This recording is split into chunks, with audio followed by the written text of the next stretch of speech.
ফাঁকা আওয়াজ, অ্যান্ড গল্পটা খুব ইন্টারেস্টিং। হোপসো বের হলে সবাই দেখতে পারবে। That's it. প্রথম এসেছি আপনাদের শহরে অ্যান্ড খুব ভালোবাসা পাচ্ছি, অ্যান্ড আপনারা সবাই খুবই ভালো, অ্যান্ড আমরা খুব সুন্দর একটা সিরিয়ালের কাজ করতে এসেছি। আপনারা নাটকটা দেখবেন, আশা করছি ভালো লাগবে। অ্যান্ড অবশ্যই সবাই কমেন্টস করে জানাবেন যে আমার অ্যাক্টিং স্পেশালি কেমন হয়েছে। মিডিয়ায় আসলে যারা আসে তারা অ্যাকচুয়ালি একটা লং টার্মের ইয়ে নিয়ে আসে, চিন্তাভাবনা নিয়ে আসে যে কাজ করবো, এটা করবো, সেটা করবো।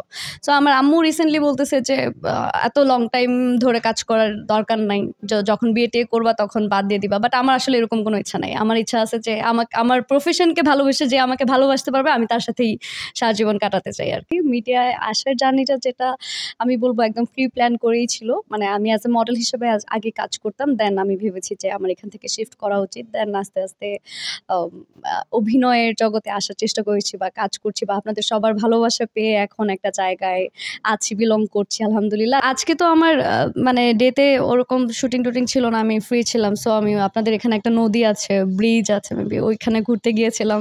অ্যান্ড অনেকের সাথে দেখা হয়েছে আপনাদের এলাকার, দেখলাম যে ওরা আমাকে চিনে অ্যান্ড খুব মানে লাইক বলতেছে আপু আপনি এখানে। অ্যান্ড আপনাদের শহরটা মোটামুটি আজকে আমি ঘুরে দেখেছি, খুবই সুন্দর, খুবই নাইস। একটা ঘাট আছে আপনাদের, ওইখানেও গিয়েছিলাম, আমার কাছে খুবই ভালো লাগছে।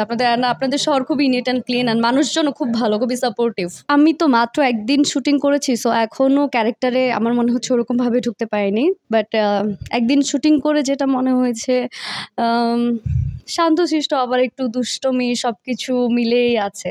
সো স্ক্রিপ্ট যেহেতু এখনো ফুললি পাইনি, আশা করছি যে মানে যদি আরো মানে একটা দুইটা লট যখন আমাদের শুটিং শেষ হয়ে যাবে তখন অ্যাকচুয়ালি এক্স্যাক্টলি বুঝতে পারবো যে আমার ক্যারেক্টারটা আসলেই কি।